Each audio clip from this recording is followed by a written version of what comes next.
Okay mga katoda, mga katibis, mga kabao. Magandang araw sa ating lahat guys. For today's video no, sa ating YouTube channel ay ating ibahagi sa inyo guys. Itong nabili nating hens o bisagra. No? Bisagra ng ating mga TBS King Unit. At ating nabili ito sa ating mga kaibigan na nagbibinta. So ito guys ay pure stainless, makapal at napaka-pulido po siya guys na gagamitin natin sa ating mga TBS King unit na nasira ng ating mga pintuan. No? Kailangan talaga guys na mayroon tayong protection sa ating mga sumasakay ng mga pasahero at ating mga kamag-anak. No? Napakalaga po guys na mayroon tayong pintuan nagharang, no? Magiging protection po ito guys.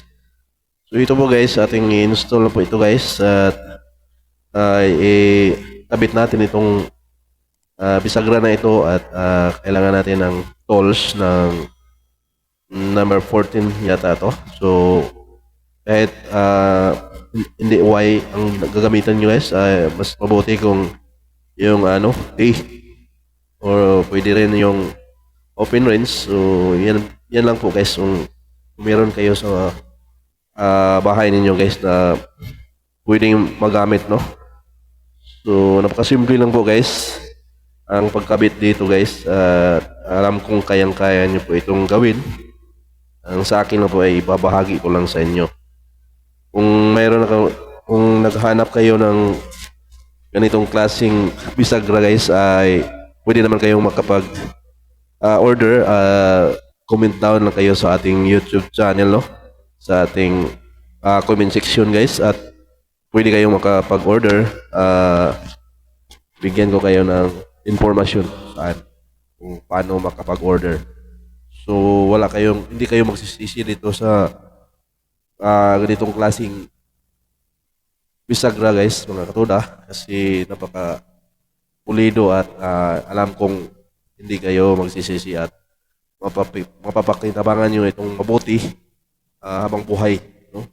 Kasi hindi na po kalawangin at hindi na po ito mababali ng basta-basta.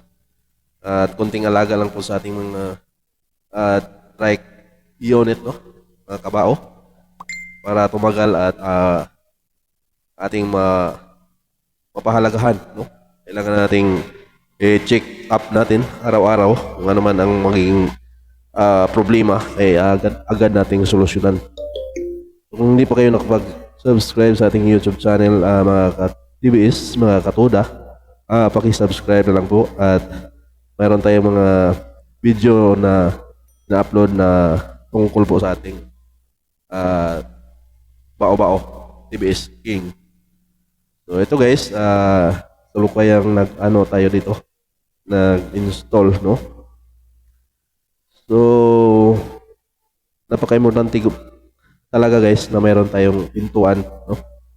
So kailangan yung bumili,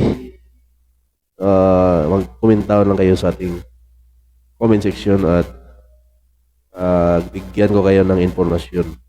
So ito na po guys, na ikabit natin sa ating unit, no? Napaka likot kasi ako lang po ang naghawak sa video. So ito na po guys, install natin at napaka po ito guys, napaka simple lang po gawin. Alright, sana po ay okay po ang ating mga TBS King unit ngayon at sana po ay tumagal at nabangan natin sa pang-araw-araw nating hanap buhay, no? So salamat po sa inyong panonood guys, mga TBS King, mga katoda, mga kabao-bao. Shout out sa lahat ng mga bao-bao driver Bohol area at sa lahat ng bao-bao drivers sa Pilipinas. Thank you for watching guys. Salamat.